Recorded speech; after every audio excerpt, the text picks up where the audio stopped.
Happy Sunday! It's Kris from Socially Awkward Stitching Society, and I'm back with another episode in our series for new embroiderers, Machine Embroidery 101. If it looks like I'm wearing the same clothes I did last week, I am, because I actually am filming these two right in a row so I can get ahead of the power curve.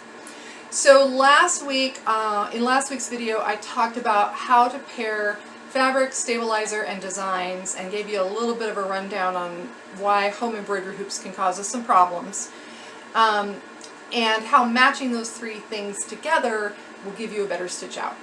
So today I'm going to talk about non-fraying materials: vinyl, cork, felt. I might even pull out some buckskin to show you, because I've got some buckskin that I've had from my family. Long story, but anyway, I'll see if I can find it and we'll pull it out and take a look at it. So, just like with fabric, we're matching three things, right? We are matching the material with an appropriate stabilizer and with an appropriate design. When these are not matched, you got it, distortion. Now, with these non-fraying materials, instead of getting puckers like you do in fabric, although that can happen, you usually get things become, unfortunately, three-dimensional, okay? They become so buckled. We'll talk a little bit about, oh my god, the CD case that should never have been. So I've got a list here of some, and what I decided to do, this is one of my scrap boxes where I just throw the little remnants in, because some of my designs are small enough that they can be great scrap busters. Let's see what I've got in here. When you're looking at non-fraying materials, so marine vinyl, glitter vinyl, felt, cork, canvas, we'll talk about a vinyl canvas that is really great for some particular uses. I might even get out some leather for us to look at. When you're looking at these materials and figuring out what design is going to work on them, and what do I need to do to stabilize them, you're looking for several different qualities that they will have, right? One of the things that you want to look at is how resilient is the vinyl. So this is a piece of marine vinyl, and if I refine it like this, it gets a little distorted, but not bad. I don't remember what brand this is. But I mean, I can pull on it, and that's a function of this well-embedded backing that helps stabilize it. And I suspect there may be something to do with the hardness of the vinyl itself, because it's made for being on boat upholstery. Marine vinyl is a good place to start if you're new to vinyl, because it's pretty forgiving. Let's see, on the other hand, oh yeah, here's a piece of, this is a different vinyl. Still has that backing, but look what happens when I stretch it. So when this is in the hoop being stitched on and I'm forcing all those stitches into it, it's going to distort more. You can help this by using a cutaway stabilizer, but there are some vinyls that I have found are just too soft to take a dense design. So I always try to take a little piece of the vinyl I'm using, give it a tug, and see if it snaps back in shape or not. That tells me a lot about whether I need to use a tearaway, a cutaway, or even interface the back of it. The other thing to consider, let's see, is how squishy the vinyl is. So I've seen this in a couple of different ways. So this is a marine vinyl, which normally isn't all that squishy. And by squishy, I mean how soft is it? How much does it get pushed down when you're stitching on it? Are the stitches going to sink in and become invisible? This vinyl is softer than the other marine vinyls that I have, and so it tends to get a little squishy. That means it needs a little better stabilization, and it also can mean that if I've got fine lines, they're going to disappear. You can help that a little bit by using a topper, like we talked about last week, that you would use for terry cloth. If you use something like this on top, don't use the heat away kind, because vinyl and heat don't like each other. But if you use something like this, which is a wash away, that can help keep your stitches up if they tend to sink into your vinyl. So the other vinyls that can tend to be a little squishy are some glitter vinyls have like a clear coat over the top of them, and that can cause, depending on the vinyl, there's a huge variation, that can cause those stitches to sink in, so you're going to want to use a topper. The other thing to think about is, what am I doing? Am I making something that is going to have to be turned like a bag where I want it to be soft and pliable? Well, then this would be fine. But and it would probably turn better and be nicer along the seams. But if I'm using something that is going to be on its own and need some rigidity, I'm going to want to use a vinyl with a little more. So I don't know. Let's see. Yeah, see how soft and pliable that is versus this one. And really that's just a function of what am I using it for. Do I need to turn it? Do I need it to be more rigid? But that's something to look at in your vinyl as well. The other thing I should mention is white vinyl. For some reason, white vinyl was made by the devil. It tends to be much more likely to distort. I've never heard anybody say why. I have just heard us all agree that white vinyl can be really hard to work with. I get mine from marinevinylfabric.com, and I find that it's pretty stable and holds up pretty well. But there are some white vinyls out there that are going to just make you hate everything about embroidery. So just be aware, if you're using white and you're having problems, some of that is just the color, and whether it's, like I said, I don't know why, but this seems to be an issue. So let's talk about using vinyl specifically, and then we'll go on to cork and some other things. But when you're using vinyl, one of the big questions I hear asked is, what needle should I use? Please do not use a leather needle. A leather needle is angled like a wedge to get through the hide, right, that leather is. And it's going to leave a bigger hole than you're going to want on your vinyl. The trick with vinyl is, if you make a mistake and it's a mistake in the wrong direction and you rip it out, those holes are there. It's not like fabric that's sort of self-healing. I almost always, I think always, use an size 11 or a size 75 embroidery needle. I use Organ brand needles, and they come in sharp and ballpoint, and I buy the sharps because I think they do the best job on vinyl. Again, you're going to hear other opinions about that. That's mine. The other thing with vinyl that new people need to know is, you are not going to hoop this. You are going to float it. So you're going to hoop a stabilizer, and remember that stabilizer depends on how dense your design is and how soft and squishy and distorty your vinyl is. You're gonna float that vinyl in the hoop. You can watch some of my other videos to see how to do that.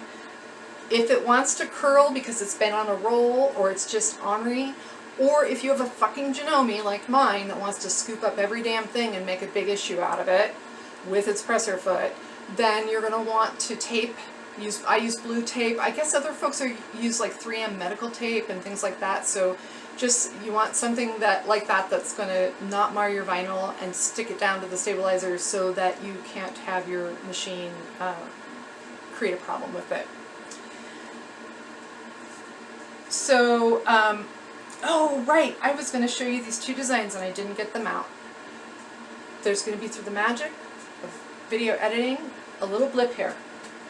Okay, I'm back. I've got two samples of designs from Socially Awkward Stitching Society. This one is called, is from the Who Rescued Whom. This is a doggy poop bag holder. This is a hand sanitizer holder. You can see I was on a bit of a, this is a Cork-like vinyl, and I was on a bit of a brown and gold kick when I stitched these out.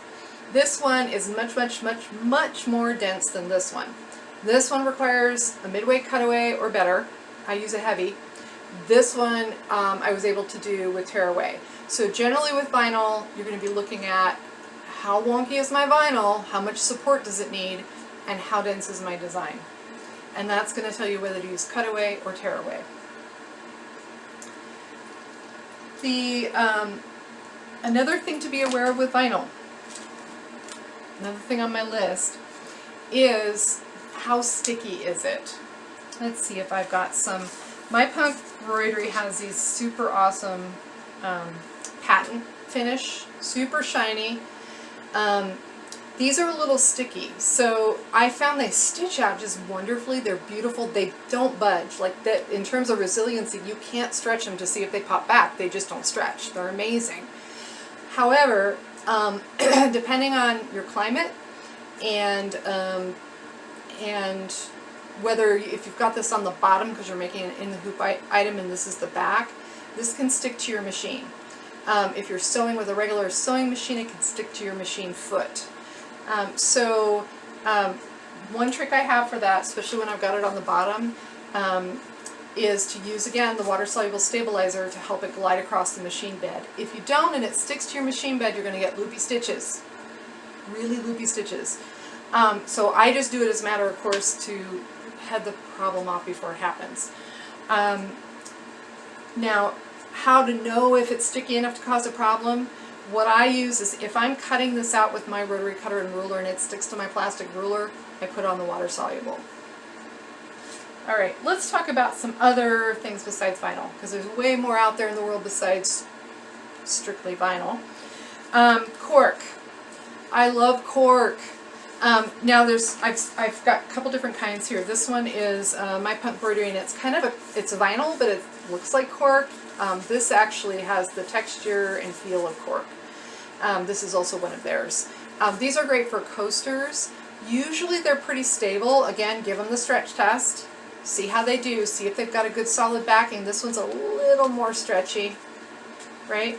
And that'll tell you what you need to do in terms of choosing a design, whether you go lighter or denser, and what kind of stabilizer to use.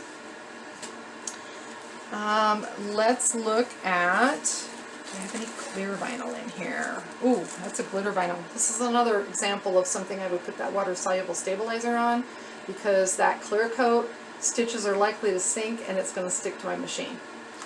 Alright, I'm looking here. Oh, here's clear vinyl. Alright, clear vinyl. I use 16 gauge. I find it doesn't tear out like lighter gauges can do. And this is really fun for doing trap fobs, clear vinyl applique. If you're interested in that, find our video. We've got a video on how to do the clear vinyl applique. And video edit straight from the Wallow Fabric and Vinyl. This is a matte finish vinyl canvas. It has a very sturdy back. It's very thin, so it doesn't add a lot it doesn't make your project get super thick, and it's pretty stable. My punk embroidery carries this. They also, I think they have a glitter canvas that behaves often a lot better than regular glitter vinyl.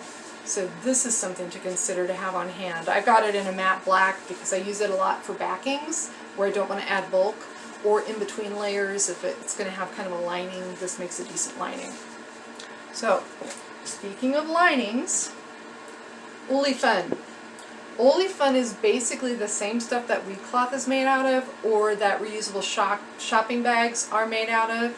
Comes in all kinds of cool colors. I bought this on Etsy, and I bought several yards and then cut them down into 18 inches so I could roll them.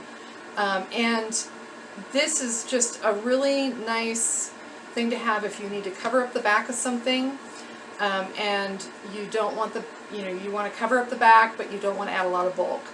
And it doesn't fray, so you can use it right along with vinyl and your other non-fray materials, and it works great.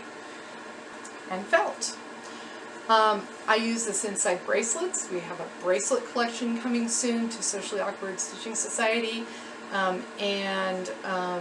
This is really soft felt that I found. I think it's thread art. And if you use it as the backing on something like a bracelet, it makes it a lot more comfortable to wear. So you should also have felt on hand.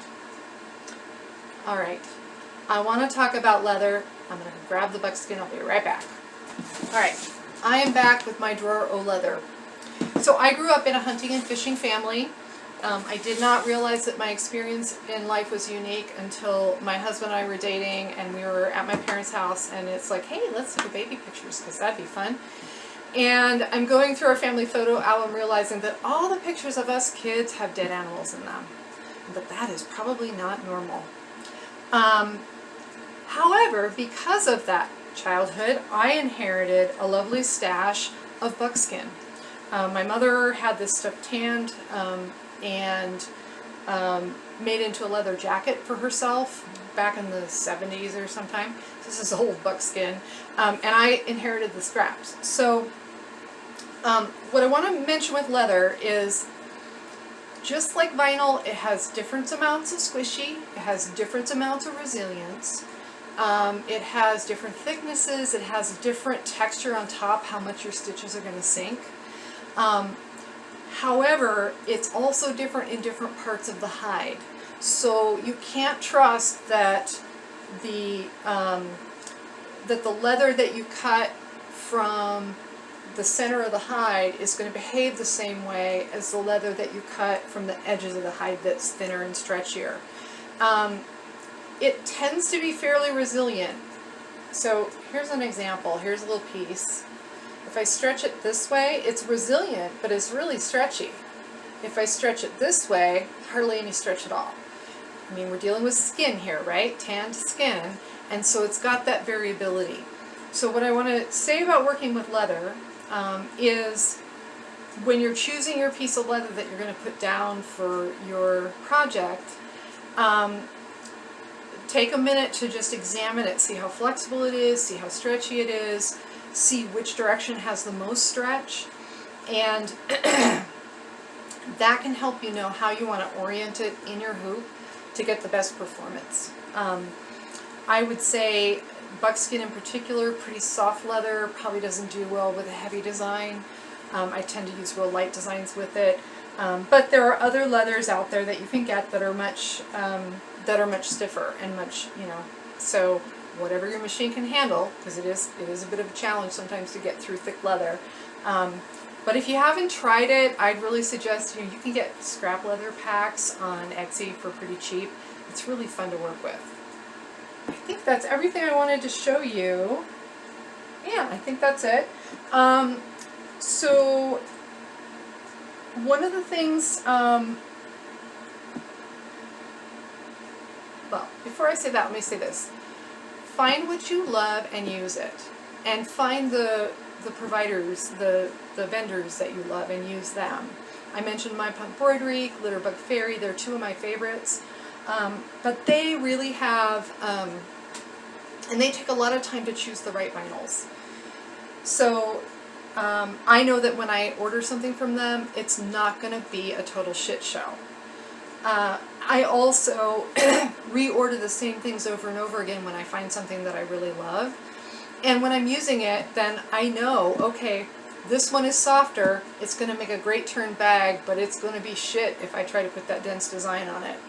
So those are the things you learn by doing, and when in doubt, buy a sheet instead of a roll, give it a shot, and see how it works for you. The other thing I wanted to suggest is, when you're buying your embroidery designs, choose a vendor, a designer, who does a lot of work with vinyl if you're doing vinyl work. Because there are some differences in digitizing depending on where we think that design is going to end up. And if you choose designs by someone who uses a lot of vinyl, they're going to be sensitive to some of these things. They're going to know, if I can possibly do it, I should be creating the design to stitch from the center out so that we don't get a big hump in the middle. They're going to know those things from their own experiments, and they're going to save you a lot of heartache rather than taking a design that somebody tested on fabric and then trying to use it on vinyl. I'm not saying that can't be done and that there aren't great digitizers who do well enough to make that not such an issue, but I think if you buy a design intended for vinyl by someone who works with vinyl a lot, you're going to have a better chance of being happy with that. The other thing I wanted to mention is, with something new, if vinyl is new for you, try it on something you're not under pressure for. I was invited to make my granddaughter a CD case, a vinyl CD case, for all her CDs, because she's got songs and books on CD and all kinds of stuff, right? And they listen to them in the car. And so I ordered a glitter vinyl because I didn't know any better at that time, and I used a design that was not specifically for vinyl, and that design stitched in from all different directions rather than center out, and the glitter vinyl was rather unforgiving, and I ended up with a warped, terrible mess that I ended up throwing away. So just try to pick smaller projects at first and do projects like a little sanitizer holder with it, with a simple light fill design while you're getting used to handling these. That's the trick to learning without a whole lot of frustration. That said, don't be afraid. Don't be afraid to try and fail, because when we fail, we actually learn shit, right? And we all want to learn shit. It sucks that that's the best way to do it, but oftentimes choosing a project and making the wrong choices is going to help us down the road to make the right choices. So that's all I have for you this week. I'm going to be back in the same shirt in 5 minutes, but you won't see it for another week. And I'm going to talk to you about hardware, my favorite hardware to use, and some tips and tricks for that. So until next time, if you like this video, thumbs up, subscribe, yada yada yada. Join the Facebook group, discounts, games, prizes during hops, all that stuff. And we'll see you next week.